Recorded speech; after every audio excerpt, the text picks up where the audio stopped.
Oi, pessoal! Nessa análise, a gente vai mergulhar num tema que vai muito além da gramática básica. A ideia é descobrir como a escrita pode ser uma ferramenta super estratégica e eficaz no mundo de hoje. Sabe, não é só sobre evitar errinhos de português, mas sim sobre construir uma mensagem que realmente tenha impacto.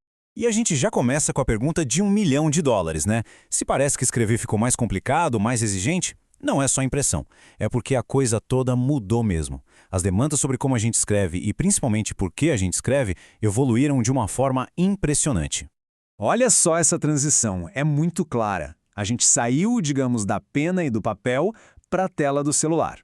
Antigamente, escrever era quase um evento, uma coisa que se fazia de vez em quando com formalidade. Hoje, nossa, é constante. A gente escreve o tempo todo. E-mail, mensagem no Zap, comentário em rede social. E essa mudança radical significa que aquele jeito antigo de pensar a escrita já não dá mais conta do recado. Para ajudar a gente a navegar nessa nova realidade, montamos um roteiro bem claro. Primeiro, vamos entender por que a escrita mudou. Depois, dominar 4 perguntas essenciais. Aí, a gente diferencia 2 modos de comunicação, aplica um processo prático de 3 passos e, para fechar, vamos conhecer umas ferramentas modernas que podem ser nossas grandes aliadas. E aqui está o pulo do gato. Hoje, escrever bem é uma habilidade super requisitada. Em qualquer área, o que se busca é clareza e estratégia. A questão principal não é mais só ter uma gramática impecável, mas sim a estratégia que existe por trás de cada mensagem. Agora, uma coisa muito interessante é que uma ótima escrita não começa com as palavras. Começa bem antes, no planejamento. Pensa nessas 4 perguntas como um tipo de GPS que vai guiar toda a criação do texto.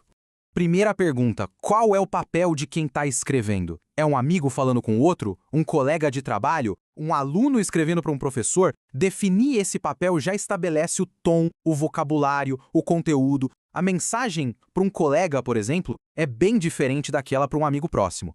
A seguir, por que estamos escrevendo? Qual é o objetivo? É para informar, persuadir, argumentar ou só descrever alguma coisa? O propósito é o que define a função do texto. A abordagem para convencer alguém a comprar um produto, por exemplo, é totalmente diferente de só informar sobre um evento. E a terceira, que é crucial, para quem se está escrevendo. Conhecer o público é fundamental. É isso que vai determinar o nível de formalidade, as palavras que vamos escolher, tudo para garantir que a mensagem seja bem recebida. Um e-mail com a chefia exige um cuidado que não se tem num post de fórum, né? E por fim, a quarta pergunta: onde esse texto vai ser publicado? O meio, seja uma mensagem de texto, um e-mail formal, um relatório, impõe as suas próprias regras e expectativas. Uma mensagem de texto pode ser super curta e informal, enquanto um relatório acadêmico vai exigir estrutura, precisão, tudo bem diferente. E as respostas para aquelas 4 perguntas nos levam direto para uma escolha muito importante. A escolha entre 2 modos principais de escrita. Entender essa diferença é um passo gigante para ter uma comunicação mais versátil e eficaz.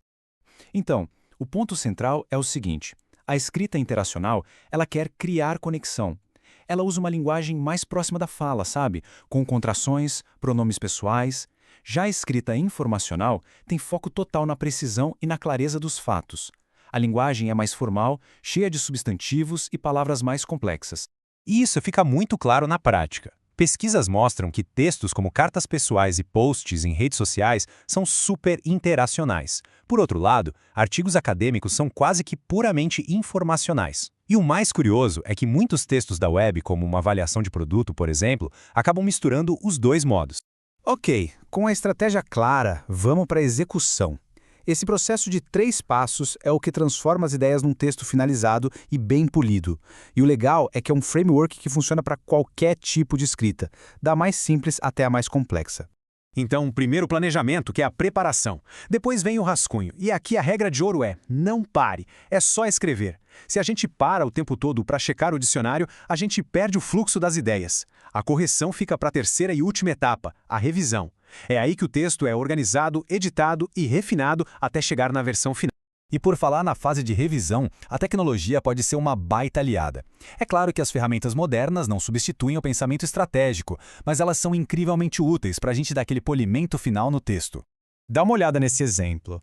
É um e-mail com vários errinhos que, quando a gente junta tudo, passam uma impressão de descuido. Frases como "estamos felizes em recebendo você aqui" mostram que o tom não está muito claro e tem problemas de gramática, de clareza. Agora, olha a versão corrigida. Com alguns ajustes bem simples, muitas vezes sugeridos por uma ferramenta, a mensagem fica mais clara, mais profissional e correta. Isso mostra o poder que uma boa revisão, com a ajuda da tecnologia, pode ter. Mas, no fundo, a melhor ferramenta de todas não é um software. Para escrever bem num gênero específico, seja um artigo científico ou uma avaliação de produto na internet, o segredo é ler muito dentro daquele gênero. A leitura nos dá um modelo, o vocabulário, a estrutura, tudo. E isso nos leva a uma dica bem prática. Em vez de usar sempre muito interessante, ferramentas como um corpus linguístico podem mostrar alternativas bem mais ricas. Usar particularmente interessante ou extremamente interessante, por exemplo, eleva o nível do texto na hora. Deixa ele menos repetitivo e bem mais sofisticado. Portanto, a escrita estratégica não é um mistério, é um processo. Ao lembrar das 4 perguntas, escolher o modo correto e seguir os 3 passos, a natureza da comunicação se transforma. A questão que fica para reflexão é: o que acontece quando uma mensagem deixa de ser apenas um conjunto de palavras e se torna um ato de estratégia?